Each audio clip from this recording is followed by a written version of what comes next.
अमरीका मकासिद के हसूल तक ईरान जंग से बाहर नहीं निकलेगा। अमरीकी सदर का नई ईरानी तजावीज़ पर अदम इत्मीनान का इजहार। कहा, ईरान ऐसी चीज़ें मांग रहा है जिनसे इत्तफाक नहीं।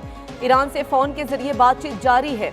नहीं चाहते कि ईरान के पास एटमी हथियार हो। ईरान की मौजूदा क़यादत कन्फ्यूज़ है, उनमें इत्तेहाद नहीं, नतीजे पर नहीं पहुँच पा रहे। दो ही ऑप्शंस हैं, ईरान को तबाह करेंगे या डील होगी। ईरान ने अपना हुर्मुज़ बंद की तो हमने उन पर नाका लगा दिया। अपना हुर्मुज़ में तेल से भरे 400 जहाज रुके खड़े हैं। अगर ये जहाज वहां से निकल आए तो तेल की कीमतें कम हो जाएंगी। आगाह हूं, पाकिस्तान ने ईरान के साथ ज़मीनी रास्ते खोले हैं। पाकिस्तान के वज़ीर आज़म और फील्ड मार्शल की बहुत इज्जत करते हैं।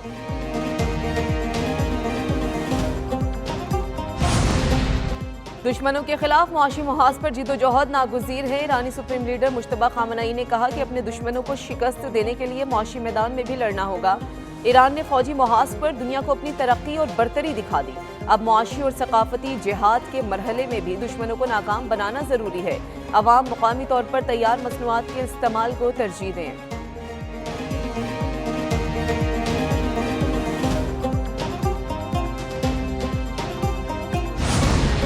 बहरी नाकाबंदी खुद मुख्तार मुल्क के खिलाफ फौजी कार्रवाइयों का तसलसल है। ईरान ने सब्र तहम्मुल और मुफाहमत का मुजाहिरा किया।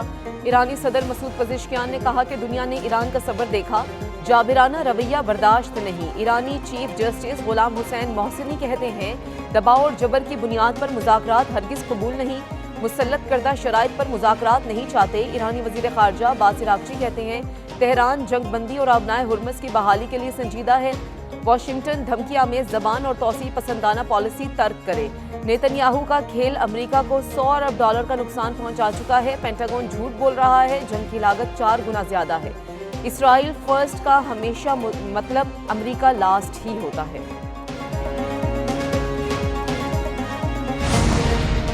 जंग जारी रखने का अमरीकी सदर डोनाल्ड ट्रंप का इख्तियार खत्म। ईरान से जंग मजीद लड़नी है या नहीं, अमरीकी कांग्रेस आज फैसला करेगी। कानून के तहत अमरीकी सदर 60 दिन में जंग की ऐवान से इजाजत लेने का पाबंद है। व्हाइट हाउस के मुताबिक सीज फायर की मुद्दत ना रखने का मतलब जंग खत्म हो चुकी है। आर्जी जंग बंदी को लामहदूद मुद्दत के लिए बढ़ाया गया। 7 अप्रैल के बाद फायर नहीं हुआ। अमरीकी वजीर जंग पैट हेगिस का कहना है कि अब कांग्रेस से इजाजत की जरूरत नहीं रही।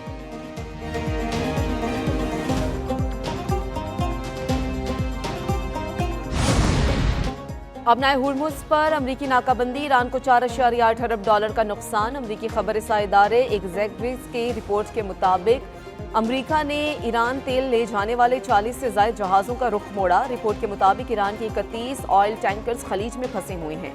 ऑयल टैंकर्स में तकरीबन 5 करोड़ 30 लाख बैरल तेल मौजूद है।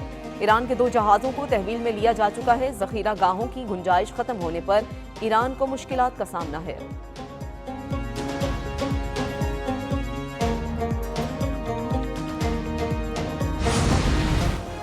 अमरीका की मशरिक़ी वस्ता के इत्तेहादियों को असलहा फ़रोख्त करने की मंजूरी। अमरीका ने कतर, कुवैत, यूएई और इसराइल को असलहा फ़रोख्त की मंजूरी दे दी। असलहे की मालियत $8 अरब 60 करोड़ बनती है। कुवैत को $2.5 अरब का बैटल कमांड सिस्टम और मुतालिका आलात फ़रोख्त करने की मंजूरी। इसराइल को भी $99 करोड़ 24 लाख के एडवांस्ड किल वेपन भी सिस्टम फराहम करने की मंजूरी दे दी गई है।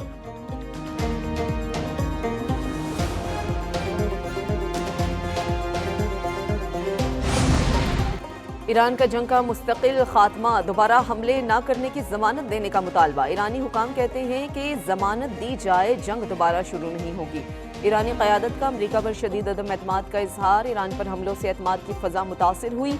कोई भी पेशरफ्त नाकाबंदी के खात्मे से मशरूत। पाबंदियाँ हटाई जाएँ तो ईरान मुज़ाकरात को आगे बढ़ाने के लिए तैयार होगा।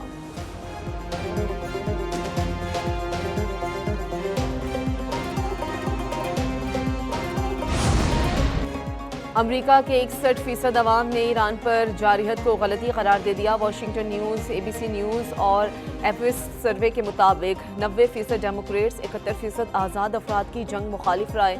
रिपब्लिकन पार्टी के 19% अफराद ने भी जंग को गलती करार दे दिया। 48% ने कहा कि अमरीका ईरान के साथ अमन मुआहिदा करे।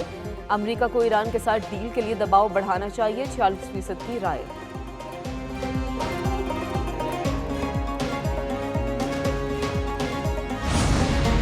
ईरान जंग के मुआशी असरात, अमरीकी स्पिरिट एयरलाइंस दिवालिया, ऑपरेशंस फौरी तौर पर बंद करने का ऐलान। स्पिरिट एयरलाइन ने 34 साल तक सर्विसेज देने के बाद तमाम ऑपरेशंस फौरी तौर पर बंद करने का ऐलान किया। एयरलाइन इंतजामी के मुताबिक ईरान के साथ जारी जंग के नतीजे में जेट फ्यूल की कीमतों में होने वाले होशरुबा इजाफे ने कंपनी के मालियाती ढांचे को तबाह कर दिया, जिसके बायस एयरलाइन 2 साल से भी कम अरसे में दूसरी बार दिवालियापन फाइल करने पर मजबूर हुई।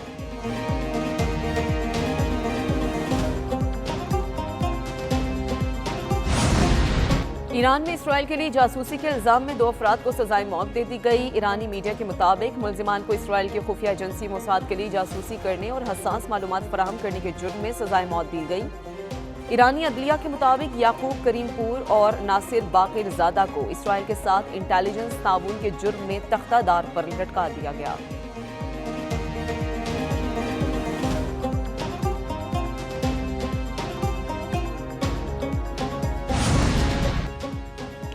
यूक्रेन के शहर खैरसून में बस पर रूसी ड्रोन हमला, 2 अफराद हलाक, मुतादिद जख्मी। गवर्नर प्रोकोडन के मुताबिक मुतासरीन की अक्सरियत पब्लिक यूटिलिटी वर्कर्स पर मुश्तमिल थी जो अपने फ़राइज़ की अदायगी के लिए जा रहे थे। गवर्नर की जानिब से जारी करदा तस्वीर में बस की खिड़कियां टूटी हुई और फर्श पर खून के निशानात वाज़े तौर पर देखे जा सकते हैं।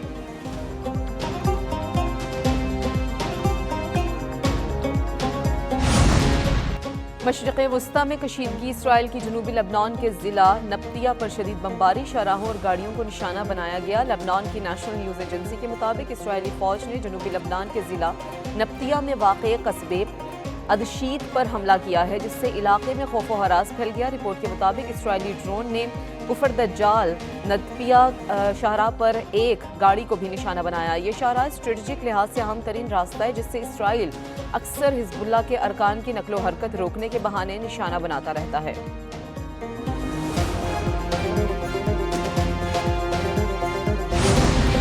पाकिस्तान जल्द दुनिया को अमन देने में कामयाब हो जाएगा। मुशीर वज़ीर आज़म राना सनाउल्लाह की मीडिया से गुफ्तगू, कहा ईरान और अमरीका के दरमियान जंगबंदी आगे भी जारी रहेगी। उम्मीद है अपना हुर्मुज़ की नाकाबंदी जल्द खत्म हो जाएगी। ईरान अमरीका जंग को सीज़ फायर में बदला गया। पाकिस्तान की अस्करी और सियासी क़यादत की सिफारतकारी की दुनिया मौतरिफ है। मार्का हक में भारत को शिकस्त का सामना करना पड़ा। शोहदा की कुर्बानियों से पाकिस्तान कायम दायम है। पीटीआई ज़हनी तौर पर पस्ती का शिकार है। बानी पीटीआई से कोई डील नहीं हो रही। बानी पीटीआई के मामलात अदालतों के सुपुर्द हैं।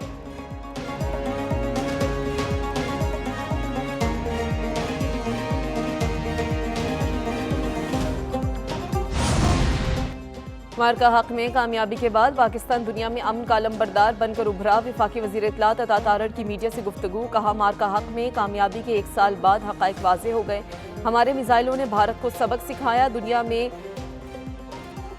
सबर पासपोर्ट की इज्जत हुई। मार्का हक सिफारती सतह पर भी लड़ा गया। जबकि पाकिस्तान ने पहलगाम वाक़े के लिए शवाहिद मांगे तो भारत के पास खामोशी के सिवा कुछ नहीं था।